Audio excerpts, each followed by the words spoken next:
what I really loved about it was very incredibly dark, and it has so many dramatic moments, but there's a real, a comedy to it, and it relishes in Yeah, that absurdity. yeah. What about the script really grabbed you and made you excited for this project?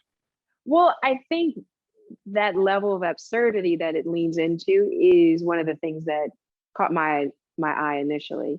Then as I dug further into it, it reminded me between the script and the short story from the New Yorker, I thought a lot about the Milgram experiment and how, you know, someone who's in power can get another person to inflict harm on a third person. And that always stuck with me and bothered me. And I think with Lizzy, one of the things that intrigued me is that while this story of Spiderhead is like this heightened, entertaining, and very thought provoking, like genre bending thing, there's this subplot of these star-crossed lovers, you know, um, and Lizzy's essentially analog in a digitized world.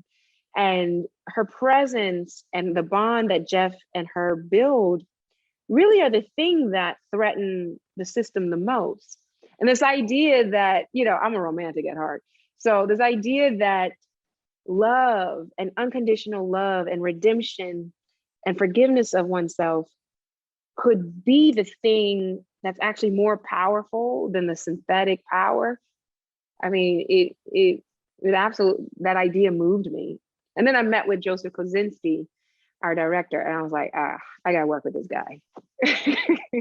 Perfectly put. And as you were saying, there's some really wonderful moments between yourself and Miles in the film, and they're two like very damaged people starting to open up again.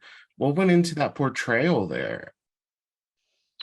Oh, one, Miles is such a great scene partner, and every take is different, which I really appreciate. Just keeping that spontaneity, that energy alive. Um, but I think, it was just about behaving and trying to find the truth of these characters who both have have made mistakes in their past, and yet both are in a situation in which society has weaponized the guilt and the shame that they feel from those mistakes, and it's been weaponized against them.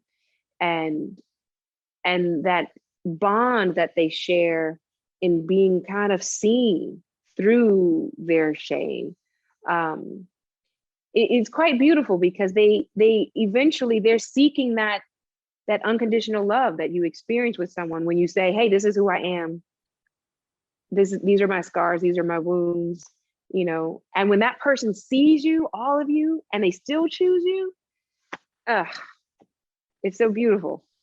It sounds ridiculous without context, but there's this great scene where you're afraid of a stapler, and this film really just asks a lot of its actors to go to all these extreme emotions. So, what challenge was there as an actress of having to go to these different extremes all of a sudden? I think you just go to different places within your imagination. You know, Essentially, the way it was written in the script was that Lizzy sees the most terrifying thing. And so I had to be very specific and see that. She doesn't see the stapler, she actually sees something that is making her blood curl, right? Um, so I think just the trick with it is to just get very specific. And then my last question for you, you've worked with so many talented directors so far during your career. What impressed you the most about working with Joe?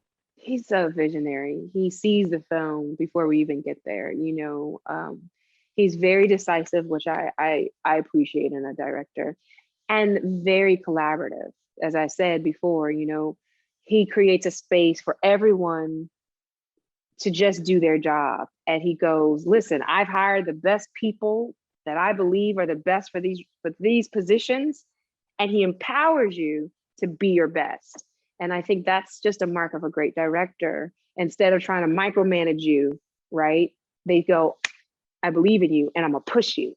It's I have nothing but great things to say about Joe. He truly He's the future.